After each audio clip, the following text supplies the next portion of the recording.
9/11 looked like the beginning of something. It was actually the end of something. It was the climax of their activities, not the beginning of some great kind of epic clash of civilizations that bin Laden hoped to provoke. So in the grand scheme of things, I think as we get further and further away from the events of 9/11, I think bin Laden as a sort of historical figure will become slighter and slighter. Good morning. What a crowd. Before we begin today's regular program, we're going to take a few minutes to deal with some other very important business. But even before we do that, a couple of pieces of housekeeping.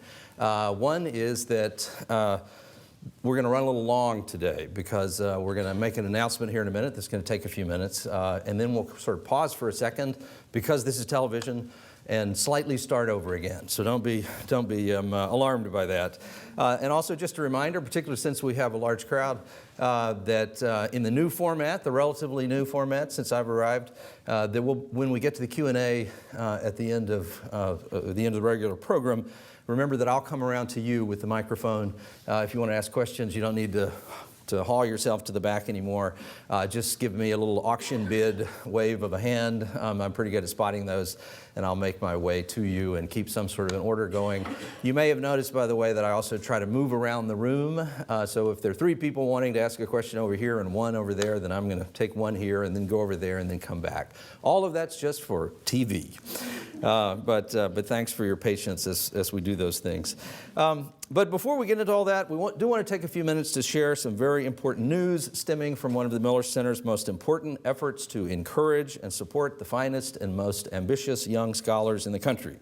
The announcement of the 2012-2013 class of recipients of the Miller Center National Fellowship.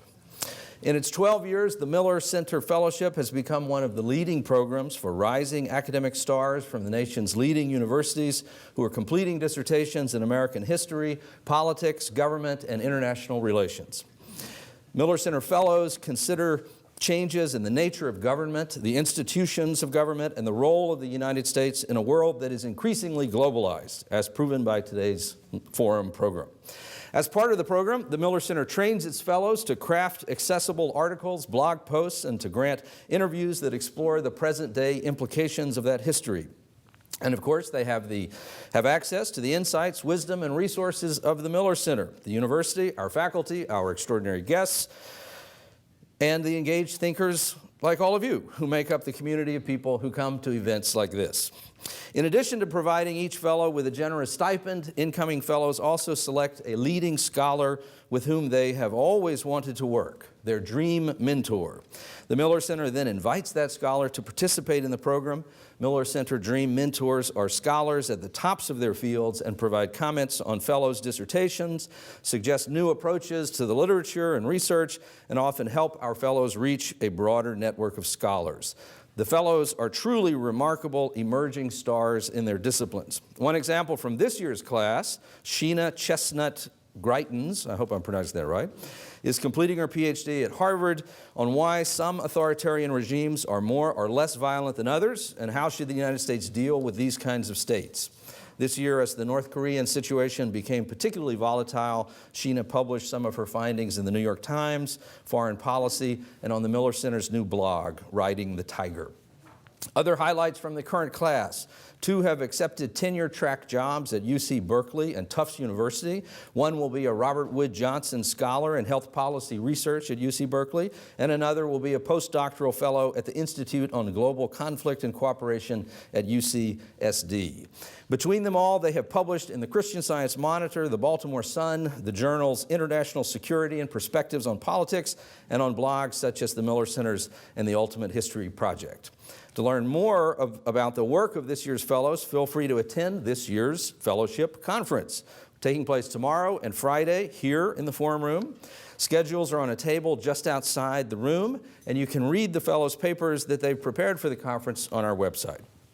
On your seats, I think you also found detailed information about the incoming fellows for this year, but I want to quickly read their names. So, drum roll, please.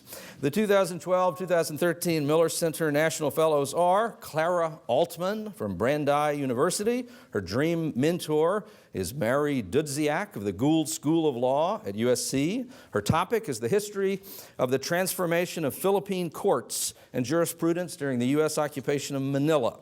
Peter Henna of Georgetown University. I'm telling you all this, by the way, because I hope that you'll all see the width and the scope and the breadth of the work that these scholars do during the time that they're at the Miller Center. But Peter Henna from Georgetown, his mentor John Owen here at the University of Virginia. His dissertation analyzes the effects of religion on Muslim states' cooperation with counterterrorism efforts led by the U.S.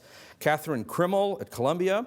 Her mentor is Nolan McCarty of Princeton, studying the rise of special interest groups in the U.S. as the power of national parties has declined. Stephen Masakura here at the university. His mentor, John McNeil of Georgetown. His dissertation explores the relationship between environmentalism and international development. Oriana Mastro of Princeton, her mentor, Donnie Reiter at Emory University. Her dissertation explores the question of when will states bargain while fighting in war, and when will they evade intra-war negotiations. Victor McFarland at Yale, his mentor, David Painter of Georgetown. His dissertation examines the transformation of the global oil market between 1970 and 80, when prices increased more than tenfold. Tori Olson of the University of Georgia, mentor Sarah Phillips at Boston University. The effects of American-led development and agriculture programs in transforming, not always positively, the face of the global countryside over the past half-century.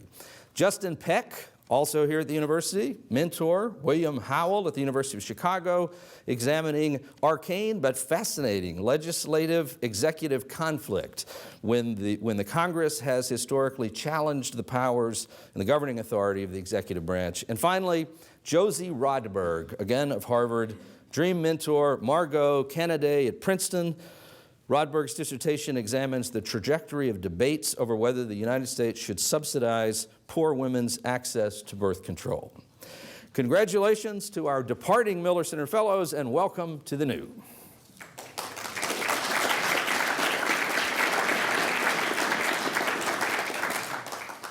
Now back to our regular programming. Welcome to the Miller Center at the University of Virginia. I'm Doug Blackman, and this is the Forum at the Miller Center. Today, our topic is literally snatched from the headlines. Peter Bergen, CNN security analyst and director of the National Security Studies Program at the New America Foundation, is here to discuss his newest book, released just a week ago on the one-year anniversary of the raid in which Osama bin Laden was killed in Pakistan by U.S. Special Forces. The book is Manhunt, the 10-year search for Osama bin Laden, from 9/11 to Abbottabad.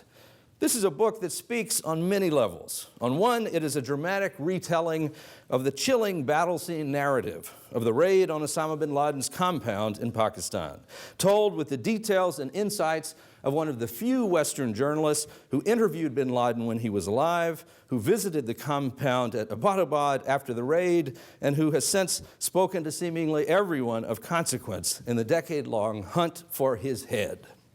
It is a view also into the perhaps brilliant, but certainly provincial and naive mind of Osama bin Laden and the life and day-to-day living of he and his wives in the years of hiding in Pakistan.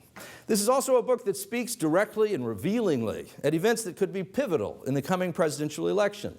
It offers windows of visibility into not just the decision-making process of Barack Obama at a crucial moment, but also clues to the character of his leadership and the lingering effects of the apparent timidity of President Bill Clinton in his pursuit of bin Laden, the gaping errors in the prosecution of the wars in Afghanistan and Iraq, and perhaps most directly, the now often dimly remembered debacle in the effort to rescue American hostages in Tehran in 1979 and the political catastrophe that followed it for President Jimmy Carter.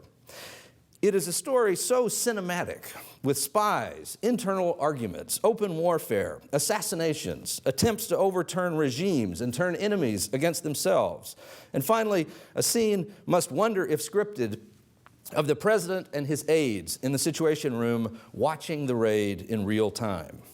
Few, if any other people, would be qualified to write such a book. Peter Bergen is the author of 3 previous volumes about Osama bin Laden and al-Qaeda. His first book, Holy War, Inc., was a New York Times bestseller and has been translated into 18 languages. His most recent book, The Longest War, also a New York Times bestseller, won the Washington Institute's prize for the best book on the Middle East of 2011. He is a contributing editor at The New Republic, has held teaching positions at the Kennedy School of Government at Harvard and at the School of Advanced International Studies at Johns Hopkins. His writing has appeared in the New York Times, Washington Post, Wall Street Journal, Foreign Affairs, and many other newspapers and magazines around the world. He has testified before congressional committees, a member of the National Security Preparedness Group, successor to the 9/11 Commission. He is also editor of the AFPAC channel, which can be found at www.foreignpolicy.com/AFPAC. Please welcome Peter Bergen.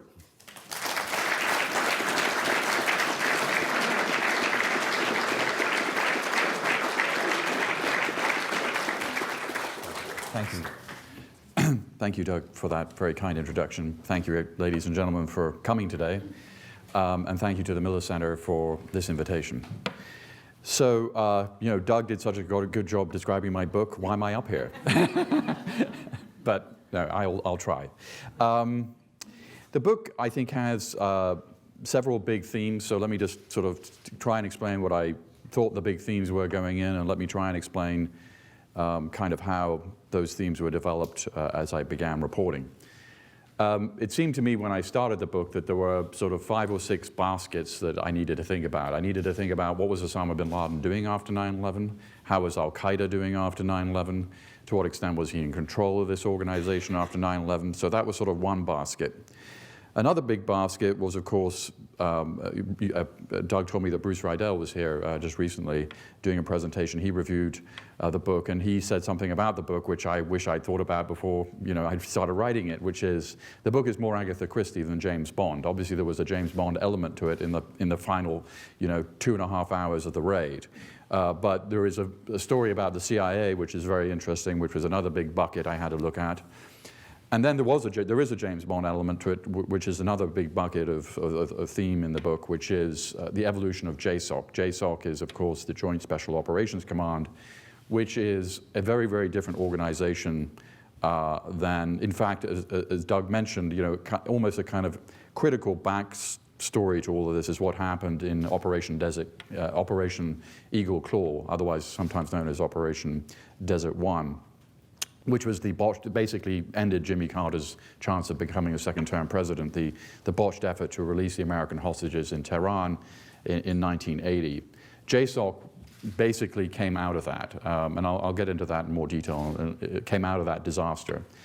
Another big bucket theme to think about was, of course, President Obama and his decision-making process. And so those were sort of some of the major themes that I sort of thought were important as I was writing the book. So let me start with the last one first, because in a way there's been kind of quite a lot of political discussion, which I'm going to leave to you. I'm not going to get into the politics. I'm just going to give you the evidence about what actually happened in the course of this decision. On last Monday, Governor Mitt Romney said any president would have made this decision, including Jimmy Carter. The kind of decision that any president would make. Even Jimmy Carter would make this decision. Well, of course, Jimmy Carter did make this kind of decision, and it was a disaster. But let's examine carefully if any president would have made this decision. It's a very appropriate place to have this discussion. After all, the Miller Center so much focuses on presidential decision-making. And I think that this will be like the Cuban Missile Crisis, in a sense. Graham Allison wrote a piece in Time. He's the great historian of the Cuban Missile Crisis. I think this will be seen by historians as a kind of classical case of presidential decision-making. And obviously mine is a first cut. But let me get into the meetings that took place and the decisions around it. Let's start with the fact that the evidence for bin Laden being in the Abbottabad compound was entirely circumstantial. And I have a scene in the book where Leon Panetta and his top deputy, Mike Morrell, who's the deputy director of the CIA, an hour before the operation, had the following conversation. Leon Panetta asked Morrell, "Where are you on this?" And Morrell says, I won't be surprised if bin Laden's in the compound, and I won't be surprised if he is or if he isn't there. I mean, so this is one of the most senior CIA officers, one of the most experienced in the nation. He had earlier, by the way, said to President Obama that if you looked at the actual data points available, there was a better circumstantial case that Iraq had weapons of mass destruction than bin Laden was living in the Abbottabad compound. So this is the context of this decision. And so no one knew. And it's very easy sort of, it's very easy sort of say retrospectively this is an easy decision. But the fact is that no one knew until they saw bin Laden in the compound that he was there. There was never a satellite picture of him. There was never a photograph of him. There was no American spy on the ground that ever saw him. He took exceptional care about the way that he protected his sort of identity, in a sense. And I found out there were people living on the compound who didn't know bin Laden was living there. So, for instance, one of the brothers who was protecting him, his wife saw a strange, tall man at one point in the 5 years that he lived there, and was instructed by her husband, you never talk about this man, and never ask me questions about him. So even people living on the compound didn't know bin Laden was there. So the fact is that there was very, the evidence was entirely circumstantial. And as you probably know, there was a red team, basically, red team being, of course, a group of people who came in to sort of examine what are the alternative explanations for what we do know about this compound. And alternative explanations could be this was another member of Al-Qaeda living there, or it was a criminal being protected by this member of Al-Qaeda, or maybe bin Laden's family was there, but he wasn't there. So there were plenty of plausible explanations for what we saw at the compound that didn't necessarily mean that bin Laden was living there. So I think at a certain point, people that I've interviewed for the book say that President Obama himself, by April, began to tire of the question, can we get better intelligence? And is there, and basically he realized that it would always be imperfect. And of course, intelligence, generally speaking, is an imperfect science. It's not a, there's an interesting scene in the book where Mike Morrell, the deputy director of the CIA, is talking to President Obama. And the various analysts, one of them is at 90% that bin Laden's there, and somebody else is at 60%. And President Obama says to Mike Morrell, why these different percentages? And Morrell says, look, it's an imperfect it's not a science. And the people who are at 90% tend to be the people who have been following bin Laden for many, many years and are great experts in Al-Qaeda. The people who are at 60% or lower are the people who tended to have the experience of the debacle of the weapons of mass destruction in Iraq and have that is looming very large in their consciousness. So there was an imperfect intelligence picture going in. So that's just one part of the decision-making process. Another part of the decision-making process is what happens when our guys go in on the ground, and what are the various things that can go wrong, including bin Laden not being there, by the way. A big concern was that there would either be a quick reaction force that Al-Qaeda had inside the compound, or perhaps a safe room that bin Laden could disappear in. So there were concerns about what we didn't know about at the compound itself, because we could never see inside the compound. We had satellite imagery of the compound, but we never knew, when the SEALs went in, they didn't know what the rooms would look like or any of the details of what looked like inside the compound. So there was that concern. Then there was another concern, of course, the compound is a mile away from Pakistan's, West Point. And what happens if there was a group of guys out on night patrol from the, just stumble into this operation? We get into a firefight with the Pakistani military. SEALs are suddenly hostages. Bear in mind, one of the contexts of all this is Raymond Davis, the CIA contractor who had killed 2 Pakistanis on January 25th of 2010, was in a Pakistani jail for 2.5 months as this operation was being planned. Now, what if instead of having instead of Raymond Davis in jail, suddenly you have, 24 American SEALs that are sort of held hostage by the Pakistanis? So that was another concern. Another concern was the question of, maybe we will destroy whatever remains of the US-Pakistan relationship. Now, Robert Gates in particular was concerned about this, because you hear a lot of discussion about the NATO resupply routes through Pakistan the ground routes, which right now, the Pakistan has sort of ended those ground routes. You hear very little discussion of the air corridor. The air corridor has never been shut down. It's actually much more important. One of the busiest airports in the world right now is Kandahar Airport in southern Afghanistan. So the Pakistanis one of the concerns that Robert Gates and others had was we could destroy the relationship. We could essentially make the Afghan war very, very, very difficult to kind of proceed. So these, and then in a sort of version of the Pakistani firefight was just an operation that simply went wrong, because basically it was a repeat of Operation Eagle Claw or Operation Desert One. And Robert Gates was in the White House as a 41-year-old CIA official when that operation blew up in April of 1980. He was the executive assistant to Stansfield Turner. So he watched that all unfold in real time. For him, this was not a sort of history. This was something that he'd actually lived through, and he was extremely concerned about. Every meeting he would raise it, including the last meeting, which I will get to in a minute, because the last meeting essentially is where the decisions really start happening, and the key decisions. So I've given you a little bit of context about what some of the parameters of this decision. So as time went on, there became the question of, as I mentioned, President Obama, I think, tired of the intelligence picture. He sort of understood that it wasn't going to get better. And the only way to make it better, by the way, was to take such risks in terms of that you might spook the target, that you would, if you had people who were very obviously surveying the compound nearby, that bin Laden would simply leave if he saw this surveillance going on. So there was no way to improve the intelligence picture at a certain point. Leon Panetta was very frustrated. I mean, and I have some interesting scenes in the book where Jeremy Bash, his chief of staff, goes to the people inside the agency and says, look, the boss is getting quite frustrated about this. And he give me 25 ideas. They can be outlandish, but let's satisfy the boss that we are actually being as creative as possible about this. And they came back with 38 ideas, some of which were completely ludicrous, but indicated to Leon Panetta that people were being creative. So I'll give you two examples of things that were sort of ludicrous, and I'll give you another example of something that wasn't and did happen. The ludicrous ones were throwing stink bombs into the compound and flushing the people out that way. Another idea was to get a loudspeaker to broadcast to play on the presumed religious fanaticism of the people living there, and get a loudspeaker to be the voice of Allah and command the people in the compound to come out. Okay, so but then there were some, much more serious things that did happen. I mean, Leon Panetta was, why can't we get a telescope on a hill 2 miles away? And they said, look, too complicated, it won't work. Why can't we get a camera on a tree inside the compound?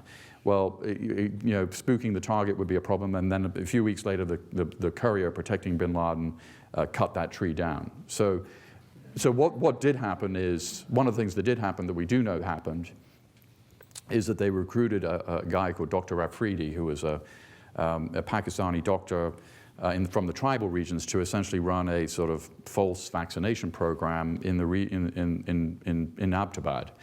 This is a guy who started recruiting nurses. He was quite clever. They were quite clever about the way they were doing this false vaccination program, with the idea eventually to collect DNA from the kids living in the compound that would be a match to the bin Laden DNA the CIA already had. And they began this hepatitis B vaccination program in Bilal Town, near Bilal Town, the neighborhood where bin Laden lived. But they never got DNA from people inside the compound. So, Panetta was frustrated, but he was trying to get the best information. One final anecdote on that point. He went to National Geospatial Imagery Agency and said, look, we can't get a picture of this guy, but he does have a shadow, so why don't we measure the shadow? At least, the guy's 6'4".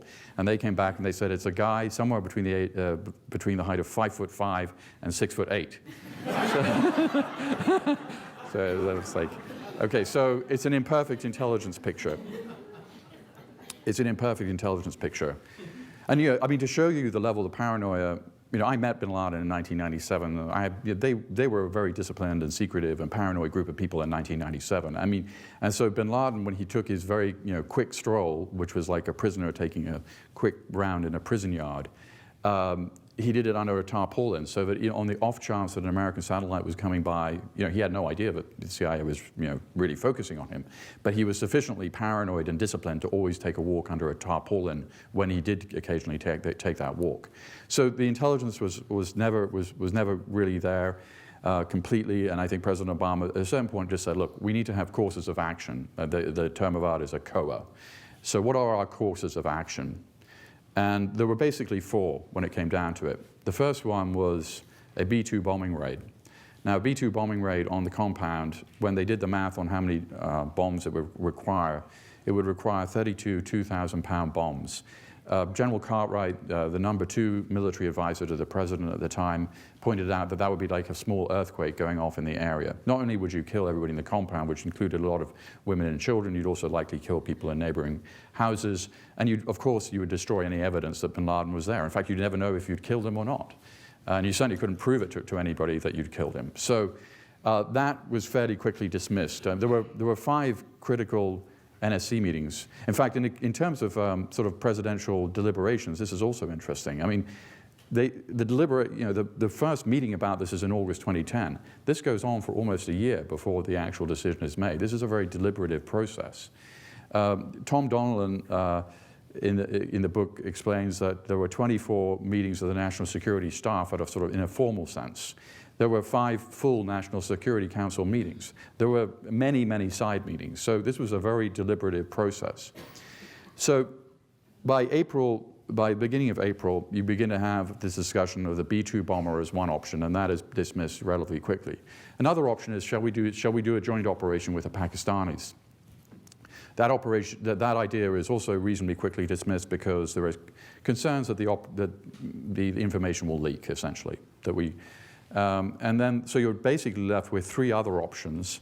One is the easy option of let's just wait and try and get better intelligence or to see, that's tempting, but isn't really the best approach. And then you have the 2 other options. One is a drone strike using a small experimental bomb. I interviewed Admiral Mike Mullen for the first time on the record about all this.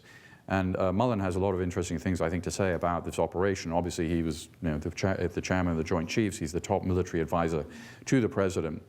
And he was he said, look, this small experiment, we're over-reliant on technology.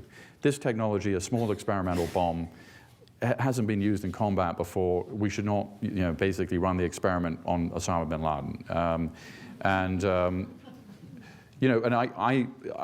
This is a part of the reporting of the book that I'm quite proud of, because no one would explain to me what this particular thing was in any detail, because I think it's quite sensitive. But I talked to enough people to understand. The smallest bomb that the U.S. Air Force drops is a 500-pound bomb. That is a pretty big piece of ordnance. This is called a small tactical munition. Raytheon has been developing it for the last 3 years. It's 13 pounds.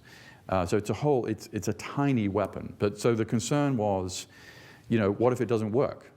And what if it kills the wrong person? And so there were a lot of concerns about this drone strike. And of course, the drone strike there were some upsides about the drone strike. You wouldn't have American boots on the ground and possible casualties. It probably would be kind of deniable in a way, because it wouldn't be this huge explosion going off necessarily. And there was people who were pushing this so-called standoff weapon at small tactical munition, including in particular General James Cartwright, who is often described as President Obama's favorite general in Bob Woodward's book. He was the guy who was sort of pushing back on on having a very large.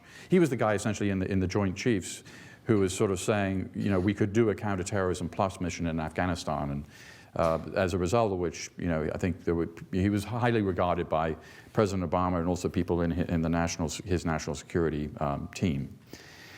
And then, of course, the other option was to do the U.S. Navy SEAL raid, and that gets to one of the big themes of the book, which is if the president had called, if let's say you do the thought experiment where the president had this information in December of 2001, and he called and he said, let's send a SEAL team in to do this. I don't think it's that apparent that it would have gone so flawlessly. If you go back in time, and Doug mentioned this in the introduction, JSOC came out of the disaster in the Iranian desert. I mean, if you look at what happened in Iran, it was everything that could go wrong with this operation did, and there was very good reasons for that. All 4 services wanted to be part of the hostage rescue mission in Iran, but they'd never done a joint operation together. No, they never rehearsed the operation together. It was so secret that no one could actually look at the whole plan, or very few people. The helicopters weren't well maintained. The Navy didn't do a good job on that. And the whole thing is, the Holloway Commission has looked into it, and it was like everything that could go wrong did go wrong because, there weren't the kind of there weren't the procedures in place to make it work. So JSOC was the effort to get the services to work together, Joint Special Operations Command, on these kinds of operations. But as I say in the book, General Shoemaker, who was the head of special operations under Clinton, he's quoted as saying, the Ferrari was in the garage, but we never took it out of the garage because people were worried about putting a dent on it. And that, I think, that is exactly right. President Clinton is, and also quoted in the book, said to the chairman of the Joint Chiefs at the time, it would really, I can't use his exact language because it's not family friendly, but he said it would really scare the X out of bin Laden and Al-Qaeda if we had some black ninjas rappelling down on their camps. And let's do that. And so Clinton was asking the Joint Chiefs for a sort of surgical strike to get bin Laden. They came back, and I quote Mike Scheuer, the head of the CIA bin Laden unit at the time, they came back with plans that looked like the invasion of Normandy. And I mean, that's obviously an exaggeration, but so bin Laden, President Clinton was looking for a small unit insertion, and the military was giving him operations that would have been mini invasions of Afghanistan. So the point is that special operation forces, who are this amazing, the amazing men, were never used against Al-Qaeda in the pre-9/11 time period.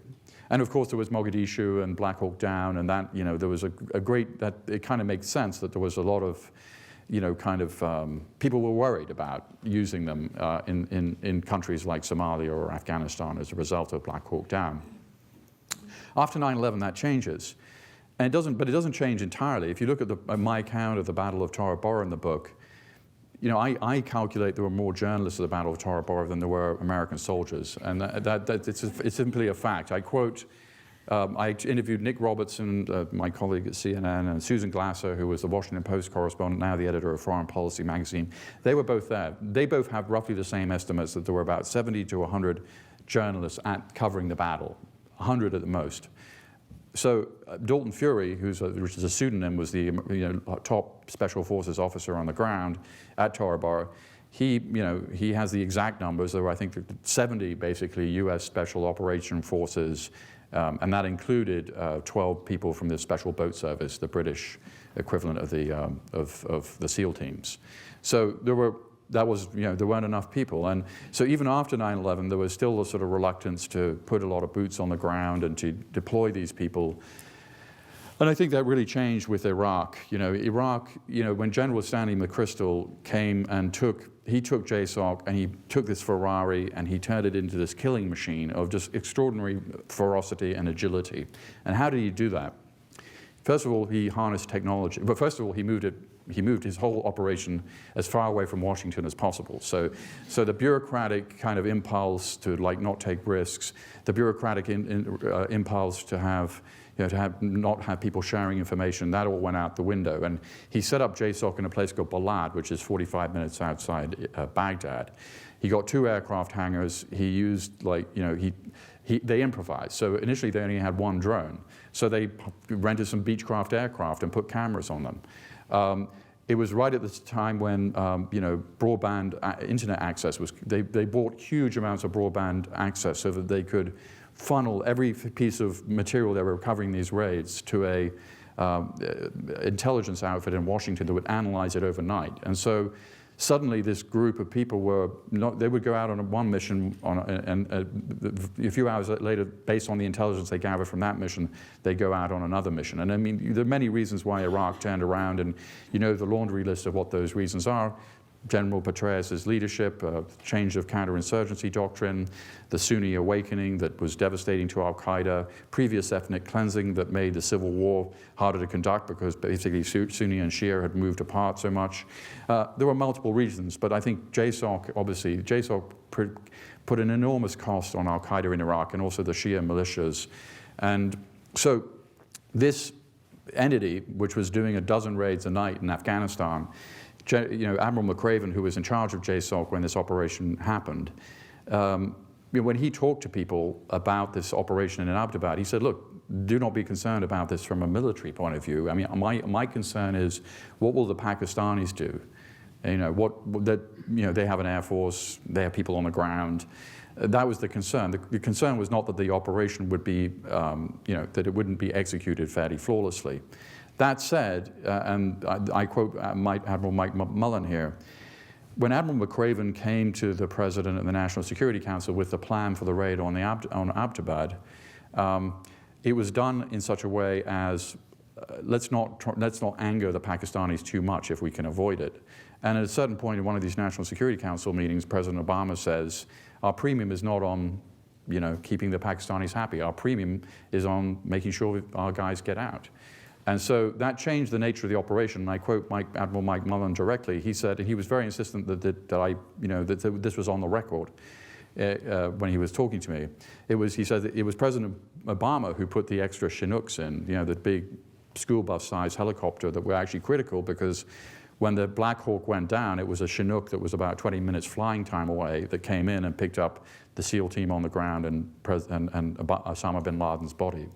So, the President, I think, deserves quite a lot of credit for thinking about the operation in a certain way. I think Admiral McRaven deserves a huge amount of credit for the way the operation was conceived.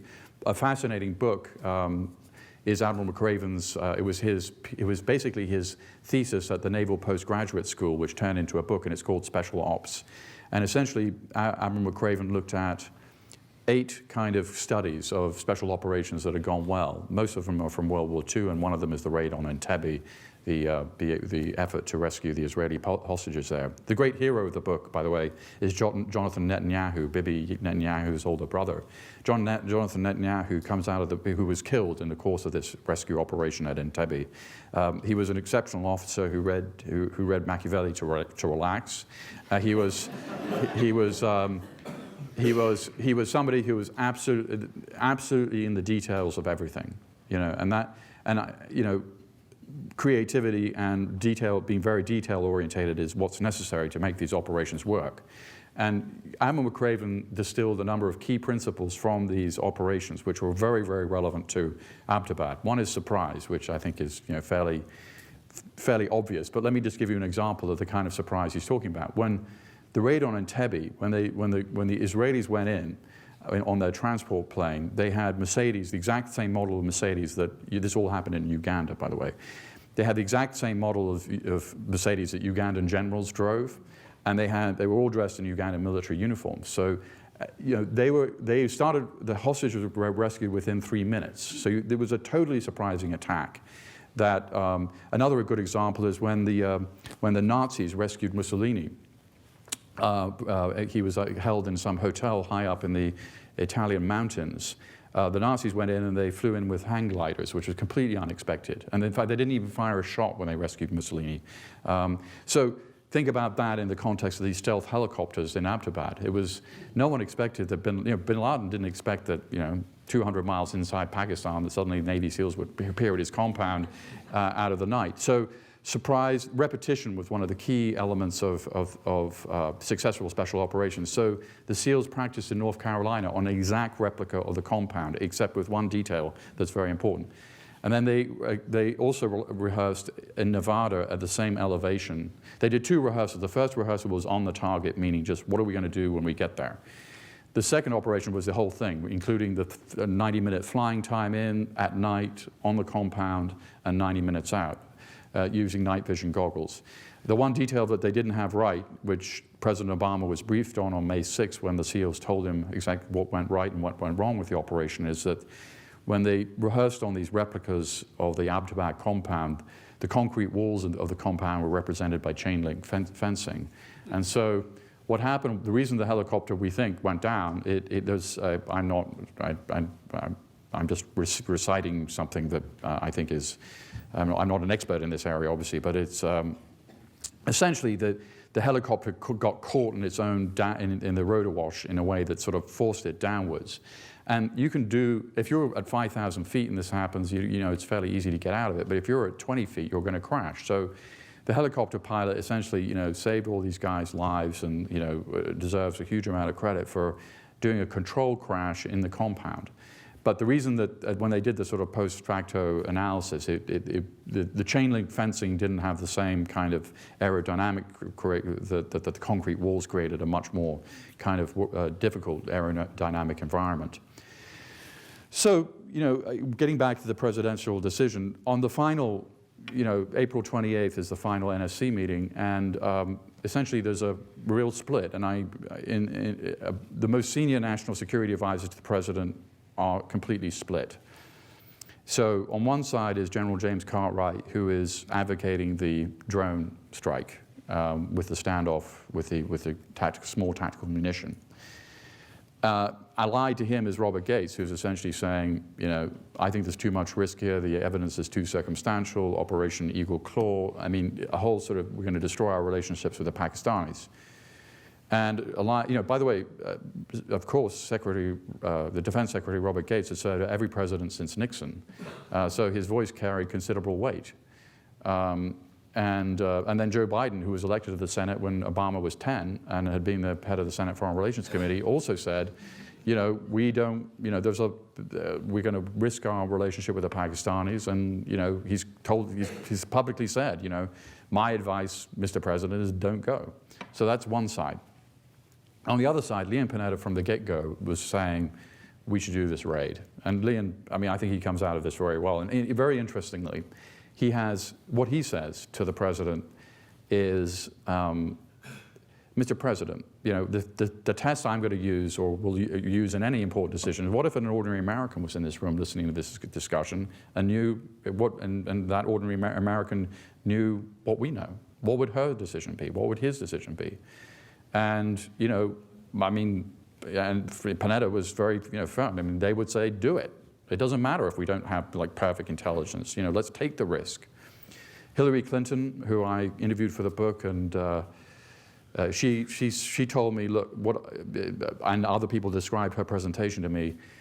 She said, I gave a very lengthy, she gave a very lengthy and lawyerly discussion of the pros and cons of both decisions, doing nothing or waiting and doing something. And no one really knew where she was going. At the end, she said, do the raid. And she said, look, President Obama is not persuaded by, you know, emotional appeal. He wants to hear, you know, a very sort of rational, deliberative kind of presentation. And that's why I did that presentation. Admiral Mike Mullen early on was in favor of the raid. So you're essentially you've got the most senior national security officials in the room are evenly split. So is that an easy decision to make when you go back to your room at 7 p.m. on Thursday night and then, you know, 13 hours later tell your team it's a go? I don't think it's an easy decision at all. You know, I think that clearly it was the right decision, but I don't think it was an easy decision.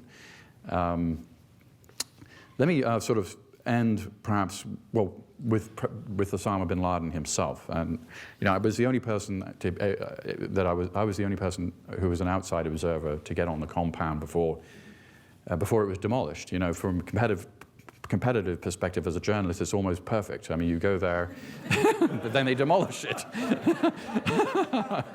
But I didn't know that, and the people who took me there didn't know they were going to. But so I visited on February 10th, and it was demolished on February 25th. And it was not easy to get on, and, you know, I've been visiting Pakistan since 1983, and, you know, I think I have some credibility with the Pakistani military intelligence agency, who essentially controlled access to the compound. Now, going on the compound, you know, I thought it might be like visiting Hitler's bunker, but it wasn't. It was, you know, like visiting a squalid suburban compound that, you know, had seen a very serious military assault on it. You know, the SEALs went in, they killed 5 adults, and they wounded 2 others of the 11 adults who were there. So there was a lot of broken glass, and you know, clearly, and everybody was killed in 15 minutes. So it was a very, you know, intense operation. And what struck me about the kind of life that bin Laden was leading on the compound, it's a mixture of very, it was squalid. I mean, I think that's the first, there were 24 people living on the compound, the brother, the courier and the brother who was protecting him and their families. And then bin Laden had his 3 wives, ranging in age from 62 to 29, and he had a dozen kids and grandkids living with him as well. By the way, most fugitives don't take 3 wives and a dozen kids around. But when the CIA saw that, they knew bin Laden's been a family man since the age of 17, when he first got married. When they saw that that this potential bin Laden family was actually quite large, that was not something that they said. They said to themselves, maybe that is bin Laden, because he'd always been with his family. So this family was living cheek by jowl. Their beds were made from plywood, basically hammered together. Bin Laden was paying the 2 brothers protecting him $100 each a month. Money was very tight. I examined the electricity and gas bills, $50 a month for a building that the size, it's over 1 acre, and 24 people living there. They were growing their own vegetables, cucumbers. It was sort of it's almost like a neo-survivalist type thing. They were, raising all their own animals, the way bin Laden's always lived, essentially. And bin Laden was basically confined to the top floor of his house, living with his youngest wife, and next door was his study, where he would tap out these mammoth memos to his subordinates. One of the memos runs 48 pages. One of the memos has just been released. So that was his life. I mean, it was for the world's most wanted man. It wasn't uncomfortable. It wasn't living large, certainly. I went into the room where he was killed, and the ceiling. He was 6'4". The ceiling was about 7 foot. You could see the sort of blood patterns on the ceiling where the SEALs had shot him through the eye, and the blood had spattered all over the ceiling above him. He went out with a whimper, not with a bang. It wasn't a spectacular martyrdom. The other little detail about the room where he lived, the toilet that he used was not much larger than this lectern. And then the kitchen in which his wife was cooking was maybe 3 times the size of this lectern. I mean, it was very cramped circumstances. What does it all mean? What does the death of bin Laden mean? Where is Al-Qaeda? I think Al-Qaeda was losing the war of ideas in the Muslim world long before the Arab Spring, in which they played no meaningful role, and their ideas are absent. One of the interesting things about the Arab Spring was I didn't see a single picture of an American flag being burned in all the millions of pictures that were taken during this event. I didn't see a single Israeli flag being burned. So pro forma in that part of the world hitherto. So the point is that bin Laden's kind of ideas were not part of the Arab Spring, the most important set of developments in the Middle East since the collapse of the Ottoman Empire. And Al-Qaeda itself has been losing public support for years because they're killing all these Muslim civilians. And we know from, by the way, the compound documents that have been released, that bin Laden was pretty conscious of the fact that Al-Qaeda's brand was in great trouble, particularly because of its killing of Muslim civilians. The death of bin Laden, I think, ends what remains of the Al-Qaeda organization as really a kind of strategic problem for the United States. And, in summation, I feel like a Sovietologist in 1989. I need to kind of get another area of expertise. And, I have every, now we did see, this Al-Qaeda in the Arabian Peninsula plot yesterday. And, clearly there is a bomb maker trying to get a bomb onto an American plane or any kind of commercial jet. And obviously if that succeeds, it would be a big deal. But at the end of the day, Al-Qaeda in the Arabian Peninsula, every plot it's had, Christmas Day 2009, the cargo plane plot of October 2010, this plot, the one thing that has in common, other than the bomb maker who's very skilled, is that all of these things have been failures. So, if you zoom out a little bit and say, what's the meaning of all this? The American Civil War practically destroyed this country. If the Nazis had succeeded in Europe, Western civilization would have been over. If the Cold War had ended with a bang instead of a whimper, we wouldn't be here because we'd all be dead. So these were existential problems. Al-Qaeda, when I think historians look at this, and I think we can say this already, 9/11, the really important thing I think is 9/11 looked like the beginning of something. It was actually the end of something. It was the climax of their activities, not the beginning of some great kind of epic clash of civilizations that bin Laden hoped to provoke. So in the grand scheme of things, I think, he will, as we get further and further away from the events of 9/11, I think bin Laden as a sort of historical figure will become slighter and slighter. That's it.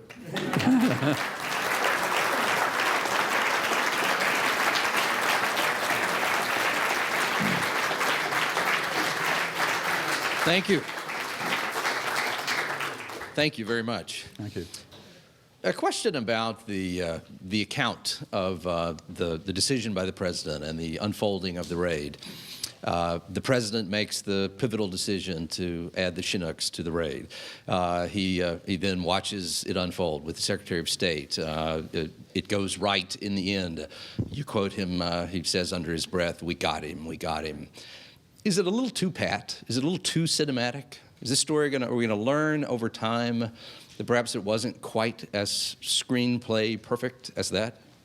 Well, yeah, I mean, I talked to a lot of people in that photograph and a lot of people in the room.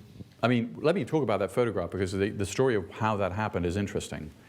Because it certainly wasn't scripted or planned. In fact, quite the opposite. You know, there was a debate inside this, I quote Mike Leiter, who was the head of the National Counterterrorism Center. He said something along the lines of, you know, the White House had a debate as only the White House can if the president should be watching this event in real time. You know, what if the thing went wrong and, you know, President Obama said something, or, you know, Mike Mullen was also very concerned that because of technology, you know, that it is possible for the first time in history, for a president to intervene in a relatively small tactical military operation as it unfolds, which would not have been possible in the past. And Mullen was, you know, he said, I was going to throw my body in the way of anybody who was going to try and sort of change things, because once it had been agreed to. So there was basically, and Tom Donilon, the National Security Advisor, was very keen for the president not to be watching this in real time. And so what happened, the picture was taken of these, that's the situation itself, room itself, you know, is quite a large room, a dozen people at the table, you know, 2 dozen more sitting around in the back bench. The next door to it is this very small room, which only a few people, maybe 5 people, can comfortably sit down in. That's where Brigadier General James Webb, Brigadier General Webb, had set up basically the live feed that was coming from the drone and the kind of communications with Admiral McRaven in eastern Afghanistan.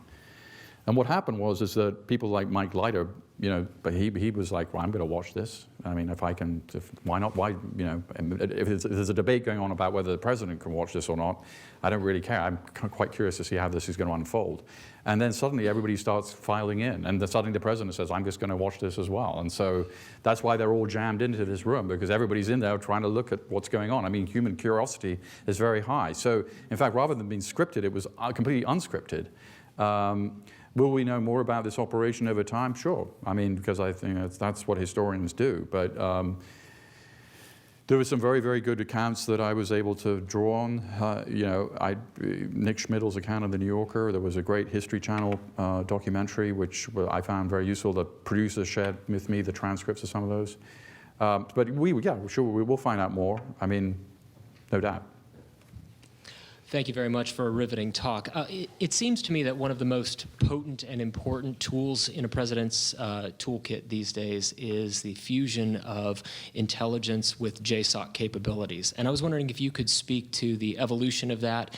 You mentioned Stanley McChrystal pulls the Ferrari out of the garage, but there's, from what I understand, there's a little bit more to it than just JSOC's own capabilities. And I was wondering if you'd uncovered any interesting stories about that relationship. Thank you. Yeah, well, I think, to develop further JSOC's, one thing that Stanley McChrystal did was say to people like the NSA and the CIA, bring your guys to work with me inside this place, where we're doing these operations.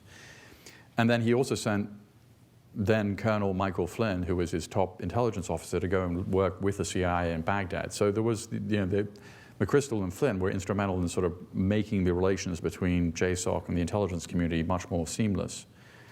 And over time, McChrystal started having these VTCs, these video teleconferences, which was initially just for JSOC, but more and more people, eventually, Admiral Mike Mullen was, watching them.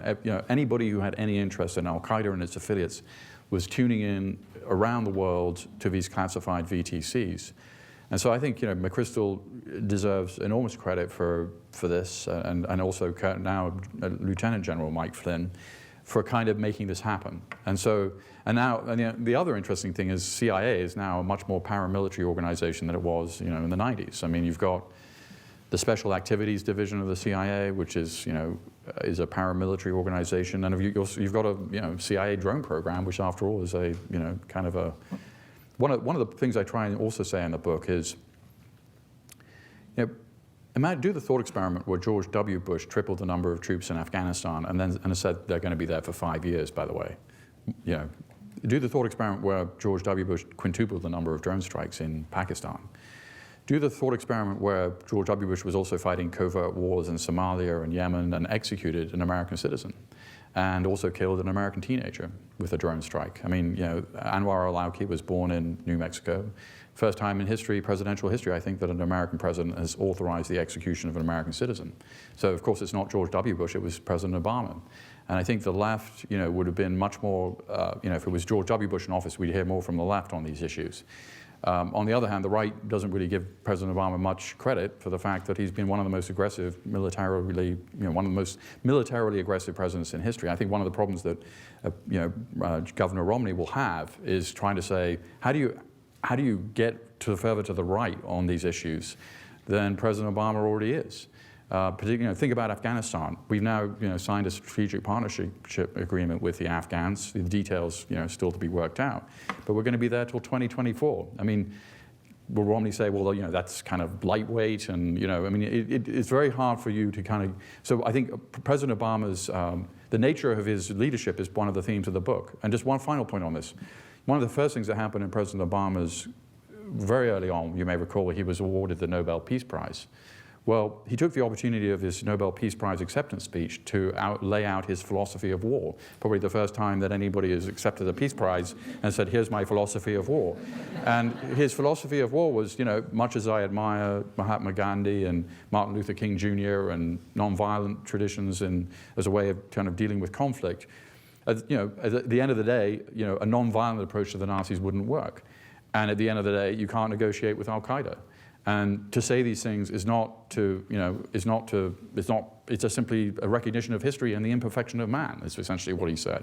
So I think that people weren't listening to him. And of course, he was roundly criticized before the election, during the presidential campaign, for saying, I will do a unilateral military strike in Pakistan. Romney called him a Dr. Strangelove. He said, I will do a unilateral military strike in Pakistan if we can get a senior member of Al-Qaeda and the Pakistanis won't cooperate. Hillary Clinton said, well, you shouldn't be telegraphing that. John McCain said it was a terrible idea. I mean, so there was, people weren't listening in a way. And he's actually followed through on these things.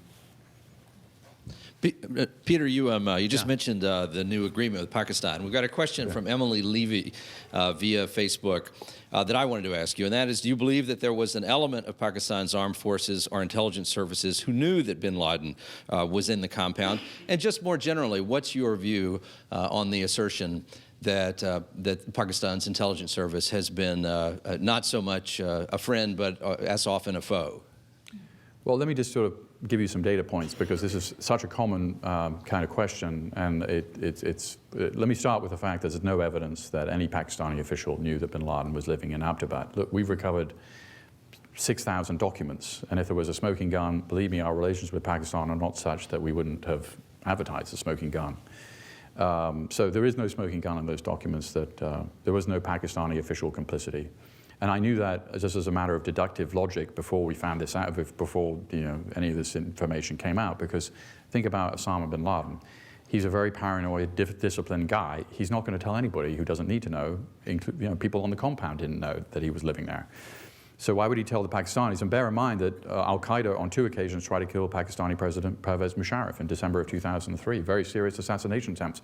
The officer who was appointed to investigate those assassination attempts is General Kiani, who's now the most powerful military officer in Pakistan. So there's no love lost between Al-Qaeda and the Pakistani military, quite the reverse. In fact, Kiani's first reaction when he heard of the news about bin Laden's death was congratulations.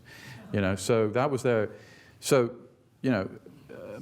there's now the question of what ISI, it's like that's a whole almost, it's another book almost. But the fact is that Pakistan has a strategic calculus which is different from ours, and the idea that we were going to suddenly sort of get them to rethink their strategic calculus, I think, was delusional.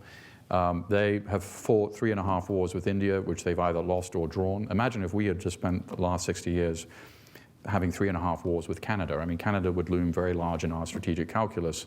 And that at the end of the day, all ISI or anybody in the Pakistani national security establishment cares about is, will the future Afghan state be a sort of an Indian client or pro-Indian aligned? And they will do everything to make sure that that doesn't happen.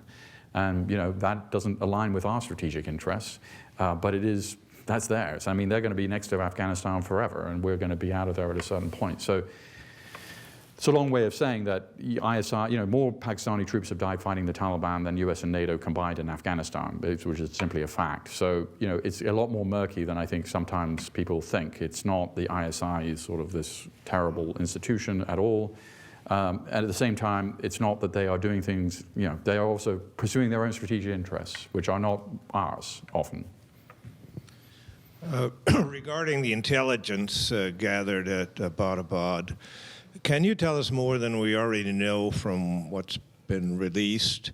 And is there a sort of gradual disclosure that amounts to a sort of policy to keep this before the American electorate? Well, I think actually it's nothing to do with the American electorate. I mean, I think the US government, generally speaking, in terms of its public diplomacy against al-Qaeda, it has not been that great. But there's nothing like these documents to undercut al-Qaeda. I mean, the documents that have been released show that bin Laden was very worried about the drones, that he was considering renaming his group because the brand had suffered, very concerned about the number of Muslim civilians people affiliated with him were killing. I think the intention of the disclosure of these documents is to put al-Qaeda in a very poor light, and I think it's been highly successful. Will there be more releases? I don't think so. I mean, I think that probably is it. I mean, there's 6,000 documents were there, 17 have been declassified. Many of the documents are just irrelevant or too operational to be released. But are the 17 that were released representative? As far as I've talked to people, they say they're representative. From my own investigation of al-Qaeda, they ring very true with the real situation of al-Qaeda and what any rational person inside the organization would think, which is we've got big problems. I think the documents sort of speak for themselves and are representative of the way al-Qaeda was, really feeling the pressure. They understood they were under a lot of pressure. Despite the picture of al-Qaeda in a state of decline, as you explained, doesn't it still warrant a policy of at least continued vigilance in terms of, not just in terms of al-Qaeda's ongoing efforts to find new ways to disrupt American and world economy, but also in the example that they may set for other right or left-wing extremist groups coming out of the decline of Europe and the Eurozone in terms of basically finding ways to disrupt the world economy for their own purposes? Sure. Governments are, the ultimate responsibility of the government is to protect the population. And so, I don't think we're not going to see, I think, any big decline in vigilance. I mean, let me sort of answer it in a few different ways. One is, on 9/11, there were 16 people on the no-fly list. Now there are 21,000. On 9/11, there was no TSA. I mean, we can debate if that's the world's greatest development, but the fact is that it exists. On 9/11, there was no DHS. On 9/11, the CIA and FBI didn't talk to each other, basically. On 9/11, there were a few joint terrorism task forces around the country. Now there are more than 100. 860,000 Americans have top secret clearances. I'm not sure they all need them. But clearly there's some massive redundancies here. We have taken, we were attacked. The United States made a huge sort of reorganization of its national security thinking. A lot of resources. Six of the richest counties in the United States now are, 6 out of 10 now are in the Washington, D.C. area.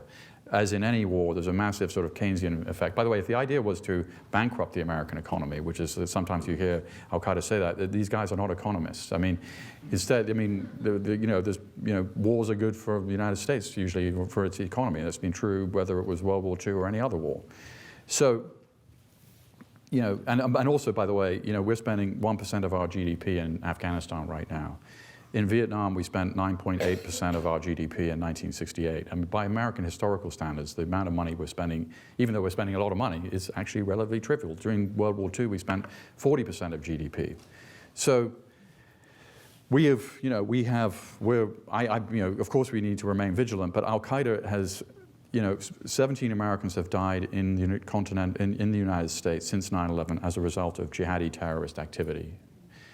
13 at Fort Hood, 1 in Little Rock, Arkansas, at a military recruiting center, 2 at LAX airport at the El Al ticket counter, and 1 at a Jewish community center in Seattle. 17 Americans, each of those deaths is a tragedy, but that's, 1.5 per year since 9/11. I mean, this is not a record of success, it's really a record of failure. So I'm not making the argument, certainly, that we should be less vigilant. I think we probably can find savings in the national security sort of industrial complex that are, we don't need to be doing all these things. But I think, will other groups use the Al-Qaeda model? Maybe. One interesting thing is we at the New America Foundation have looked at every terrorist case since 9/11, both on the jihadi side, but also the right-wing, eco-terrorist, anarchist. And if there is an attack with a radiological weapon in the United States, it's much more likely to come out of the right wing than it is to come out of the jihadis. The jihadi terrorism cases, there is not a single chemical, biological, radiological, or nuclear kind of component to these cases. Whereas there have been 4 cases of right-wing type extremist groups trying to build a radiological weapon. So, and it's a Maginot Line problem, and we're always sort of fighting the last war. But I do think that, just as a general comment, we're doing the terrorist work for them if we remain very fearful about a threat that is actually very minor. Peter, you called 9/11 the peak of Al-Qaeda. And the perception of most Americans at that time was that we were up against a kind of terrorist special forces regime, these highly disciplined, highly trained sleeper cells, training camps, financed by this rich Saudi guy. Later, after documents began to make their way out, after the fall of Kandahar, the Wall Street Journal fell into a trove of Al-Qaeda records. I remember looking at those at the time and saying, this is a Boy Scout camp run amok. This is Lord of the Flies, sort of sexually repressed adolescents behaving weirdly out in the middle of Afghanistan. Which is the real picture? Well, I think it's both, I mean, I think that, look, one of the great anecdotes, Doug and I were talking about Mohammed Atta on the way in. Mohammed Atta, of course, being the operational commander of 9/11 in the United States. There is such a great story about Mohammed Atta that shows what this guy was like. I mean, he did have a PhD from a German university in ironically enough, urban planning and preservation, but Atta went to the Department of Agriculture a few months before 9/11 to get a loan to buy a crop dusting plane. The idea was that they would maybe use this crop dusting plane to disperse chemical or biological agents. During his discussion with the Department of Agriculture, her name I think was Jonelle Bryant, she said, look, you're not going to be able to get a loan for this. I mean, you don't qualify. You're not an American citizen, and he started becoming very hostile. And he said to her, there's this guy, Osama bin Laden, you're going to hear about him, he's very important, and he asked her, she had a picture of Washington, an aerial photograph of Washington behind her desk, and he asked if he could buy it, because, for his research. So the point is that Mohammed Atta, even that bright guy, was also making dumb mistakes. I mean, human beings are dumb often, and even including clever ones. So the point is, if you look at Hitler in 1923, is that a guy who's going to essentially change the course of human history? It doesn't look like it. He looks like he's just a sort of angry guy in a beer hall. And I think that's just how life is. I mean, I don't know. None of these people are Superman. I mean, that's one of the themes of this book is, bin Laden. He was human just like the rest of us. He made mistakes. And that's one of the reasons we found him. I mean, if he was superhuman, he wouldn't have made the mistakes he did. He wouldn't have been. We would not have found him. Let's squeeze in one last question. So I think one of the most disturbing aspects of the entire operation of bin Laden's presence in Pakistan is the fact that we're depending on a country like Pakistan to secure its nuclear arsenal, yet their intelligence service had no idea that bin Laden was living a stone throw away from a military training facility. So what type of difficulties does this create for U.S. intelligence and also Pakistani intelligence? How many people know who Whitey Bulger is? Raise your hand. Okay, so that's the answer. I mean, Whitey Bulger, you know, killed 20 people allegedly in Boston in 1999. You know, relatively, you know, he was a subject of enormous FBI interest in this country, and eventually he was found living in, I think, Santa Barbara a few months after bin Laden was found. And another answer to that is, you know, Eichmann. It took 15 years for the Israelis to find Eichmann after the Holocaust, not for a lack of trying. Think about Pablo Escobar. I mean, I get into some of these manhunts in my book because the CIA started looking at other manhunts to sort of think about what are the lessons of other manhunts? You know, Pablo Escobar, he was a subject of, you know, the entire Colombian army, a huge amount of CIA resources. We knew that he was living in Medellin. We knew he was living in that city. And it still took 2 years to find him, despite, you know, knowing that fact.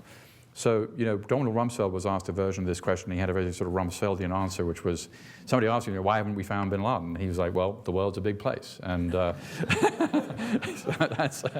and I think that, you know, the idea that Pakistanis, I don't think the Pakistanis were looking for bin Laden in any meaningful way. But the idea that, I think it just doesn't really mean very much. The fact that they didn't know he was there, I don't think we spent $500 billion on our intelligence in the post 9/11 time period. And at the end of the day, if you boil down the war on terror, what was it really about? It was about finding this guy. If the Taliban had handed over bin Laden after 9/11, we wouldn't be here having this discussion, because we wouldn't have gone to war against the Taliban. A lot of things would have been different. And it was the most expensive and the most intensive manhunt in history, and it still took the United States 10 years to find this guy. So the fact that the Pakistanis didn't really know he was there, or didn't know he was there, I don't attach any meaning to it at all. Thank you, Peter Bergen.